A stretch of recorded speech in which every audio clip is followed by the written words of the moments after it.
की प्रूफना करते हुए समझा रहे हैं। मैं परमेश्वर में विलीन हूँ, परमेश्वर मेरे में विलीन है। किसकी उपासना करूं? कौन उपासना करे? परमार्थ दृष्टि से जब मैं परमात्मा में लीन हूं, परमात्मा मेरे में है, उपास्य उपासक भाव का अभाव है। व्यवहार से पंच परमेश की उपास्य है और मैं उपासक हूं। अद्वैत दृष्टि से निज आत्मा ही उपास्य, निज आत्मा ही उपासक है। द्वैत दृष्टि से परमेश की उपास्य मैं उपासक हूं। इसलिए जैन दर्शन द्वैत अद्वैत दोनों दृष्टियों को एक साथ देखता है। न द्वैत एकांतवादी है, न अद्वैत एकांतवादी है। हम उभय दृष्टि को देखने वाले हैं। जिन जीवों की क्षमता अद्वैत में है वे अद्वैत की उपासना करते हैं, जिनकी क्षमता द्वैत की है वे द्वैत की उपासना करते हैं। अद्वैत की उपासना कठिन है, द्वैत की उपासना सरल है। भगवान का स्मरण करना सरल है, परमात्मा का ध्यान करना सरल है, आत्मा का ध्यान करना कठिन है। वो शब्दात्मक आत्मा, ज्ञानात्मक आत्मा जो आपके मस्तिष्क में आत्मा शब्द गुंजयमान होता, जब आत्मा तो भाषा चल रही है, भाषा से शब्द से शून्य होकर के जो ज्ञान में ज्ञान की अनुभूति है वह है अद्वैत धारा, वह आत्म उपास उपासक भाव धारा। ज्ञान में ज्ञान की लीनता। निज ज्ञाता ही ज्ञाता है, निज ज्ञाता ही ज्ञान है और निज ज्ञाता ही ज्ञेय है। ये धारा जो है यह है शुद्ध उपयोगी श्रमण की धारा। यह है शुद्ध उपयोगी श्रमण की धारा। श्रावक श्रद्धा से समझता है, श्रावक श्रद्धा से सुनता है, श्रावक श्रद्धा से स्वीकारता है, लेकिन लीनता के लिए उसको श्रवण धारा में ही प्रवेश करना पड़ेगा। संपूर्ण चिंताओं से मुक्त, संपूर्ण चिंताओं से मुक्त, संपूर्ण चिंताओं से मुक्त, संपूर्ण चिंतन से मुक्त, इस श्रमण की है अद्वैत धारा। न चिंताएं भी नहीं है, चिंतन भी नहीं है। मुक्ता सो है पक्षपातम, जहां संपूर्ण नए के पक्षपात समाप्त हो चुके हैं। स्वरूप में निवास है, स्वरूप में निवास है।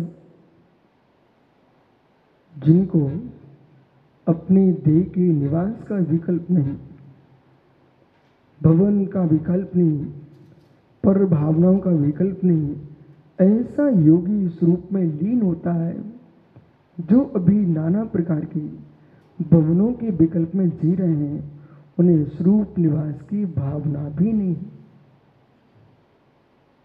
समझो बोले, जो जीव भवनों के विकास में, भवनों के निवास के विकल्पों में जी रहा है, उस जीव के अंदर तो चिद ब्रह्म के निवास का विकल्प ही नहीं आया। अभी यहां पर तो ये कह रहे हैं भवनों की भावना छोड़िए, निज देह भवन के विकल्प भी आते तो चिद ब्रह्म में निवास नहीं। चैतन्य का जो निवास है वह शांत है, एकांत है, निज में पूर्ण है, निज में पूर्ण है, निज में पूर्ण है, पर से अपूर्ण है, निज में पूर्ण है, ऐसा जीव ही चिदानंद चैतन्य भगवान आत्मा का आश्रय ले सकता है। वह बंधनीय, बंधक आदि के विकल्प का कोई जाल नहीं है। ध्यान धाता का विकल्प भी जहां समाप्त हो चुका है, ध्यान धाता का विकल्प भी जहां समाप्त हो चुका है, पर ज्ञान का विकल्प भी समाप्त हो चुका है।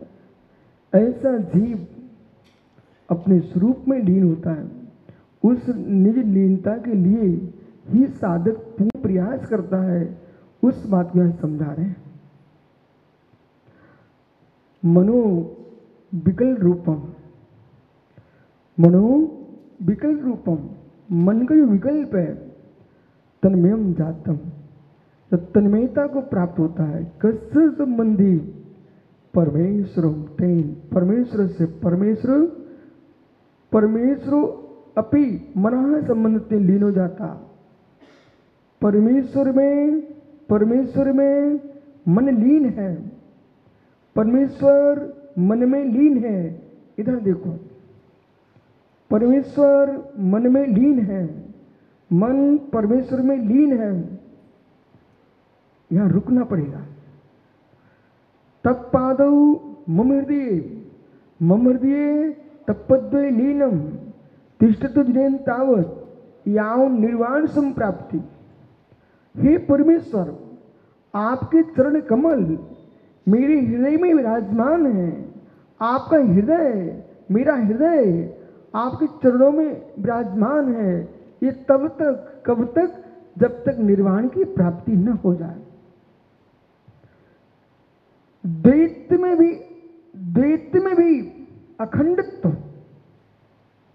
ये व्याख्या क्या कर रही है? द्वैत में अखंडत्व। आपको नया शब्द लग रहा होगा, द्वैत में अखंडत्व। हाँ, द्वैत में अखंडत्व। इस द्वैत के अखंडत्व को अज्ञानियों ने अद्वैत बोल दिया। ये शब्द नोट कर लो। इस द्वैत के अखंडत्व में तुमने अद्वैत देख लिया है। जो यथार्थ में द्वैत है, उसमें द्वैत का विकल्प ही नहीं आता। समझो मैं क्या कह रहा हूं। द्वैत में अखंडत्व का मतलब तन्मय। अब इधर देखो, यहां विषय क्या है? भगवान परमात्मा आपके सामने, आप परमात्मा के सामने, जिन बिंब के सामने आप विराजते हो, ठीक है? जिन बिंब आपके सामने है। अब यहां पर कोई द्रव्य नहीं आएगा। जीव कैसे कैसे द्रव्य पूजा छोड़ते हैं, वो यहां से तुम पकड़ लोगे। अब मैं भगवान को तो मानता हूं, लेकिन द्रव्य नहीं चढ़ाऊंगा। सुनना विषय को, ये कहां से प्रारंभ होता है? विषय रहस्यमय था, पर जिनको भगवान में और निज में एकता आ नहीं पाई और द्रव्य छोड़ के बैठ गए, उनसे कथन नहीं चल रहा। कथन ये है, जिन बिंब के सामने आप, हे परमेश्वर, मेरा मन आप में, मेरा मन आप में। ध्यान दो, मेरा मन आप में। कहां पहुंच गए आप? भगवान के चरणों में, ठीक है? मेरा मन आप में, मेरा मन आप में, आप मेरे मन में, आप मेरे मन में। ये दोनों शब्द कौन बोल रहा है? भक्त ही बोल रहा है। भगवान है नहीं, बोल नहीं रहे। जिन बिंब है अथवा समोषण में बैठा हुआ है श्रावक, साक्षात तीर्थंकर के सामने, वहां भी यही घटित होगा। प्रभु आपके चरण कमल मेरे हृदय में, प्रभु आप मेरे मन में हो। प्रभु आप मेरे मन में हो, प्रभु आप मेरे मन में हो। ध्यान दो, प्रभु आप मेरे मन में हो।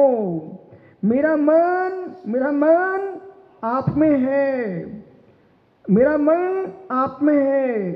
जब हम दोनों तन्मय भूत हैं तो फिर अलग से कौन सा चावल लाऊं, कौन सा जल लाऊं, कौन सा चंदन लाऊं, कौन सा फल लाऊं, कौन सा नैवेद्य लाऊं, कौन दीप धूप लाऊं, कौन सा अर्घ लाऊं, कौन सा अक्षत लाऊं, कौन सा पुष्प लाऊं। प्रभु मैं आपके चरणों में हूं, आपके चरण कमल मेरे में है, इसलिए मैं तन्मय हूं।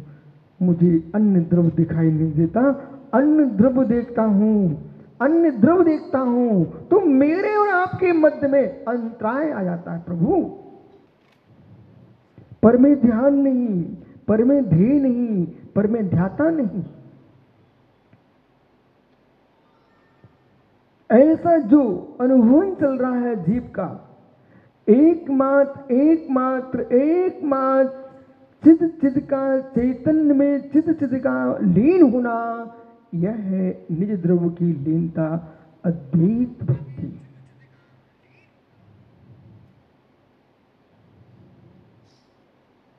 अब करो निर्णय, बे मुनीश्वर क्या कर रहे हैं?